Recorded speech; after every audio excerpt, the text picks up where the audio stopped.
Change models and methods. Okay, let's start with the fundamentals.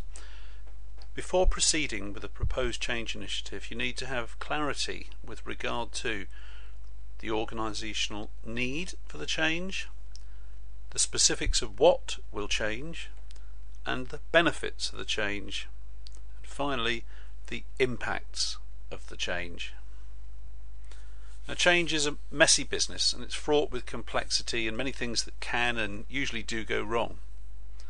And a very good understanding of the multiple factors that must be addressed is arrived at with the change model and methodology that bridges the gap between the high level, big picture strategic vision and a very successful implementation at the front line.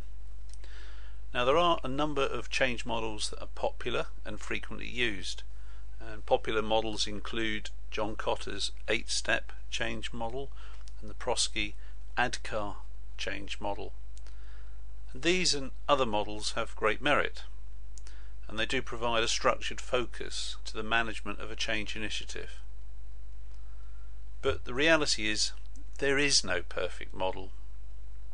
Obviously, any model is better than no model, and change models are not mutually exclusive. And to some extent, people will be drawn to an approach based on one or more models they feel is most appropriate to their own circumstances. But in my view, the main criticisms that can be made of most change models are as follows. They tend to be tactical and project focused. They are not strategic. They are not sufficiently holistic and broad in scope to fully address the human factors that are the common causes of failure.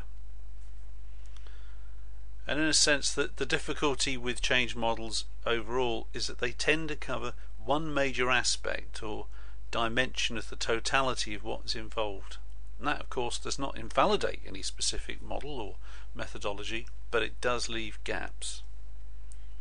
And there is not a change model that sits between the leadership dimension and the strategic review process and links all that to the lower level of project and task level management and implementation. And this really is why I favour a program based change model. Now, program management is complex and sophisticated methodology designed for large scale initiatives involving multiple projects running over protracted time frames, typically 2 to 5 years. But some of the concepts, the disciplines and the processes of program management directly address the missing areas within existing change models. And it's for this reason that I have adapted some of the core concepts and processes of a program management approach. I've added a preliminary cultural analysis coupled with a pre-program review and planning process using my EMAT process. I offer this to you in the Practitioner's Masterclass in the form of a simple program-based model that is designed to fill the strategy project gap.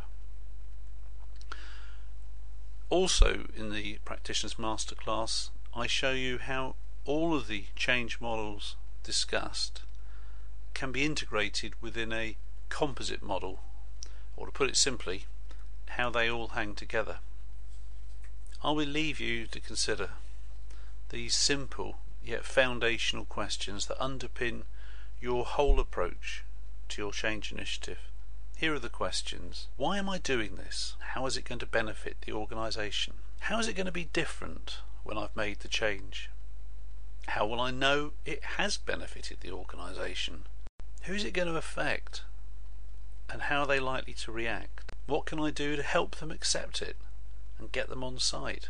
What risks and issues do I have to face? What steps do I have to take to make the changes and get the benefit? How am I going to manage all this so that it happens and I succeed?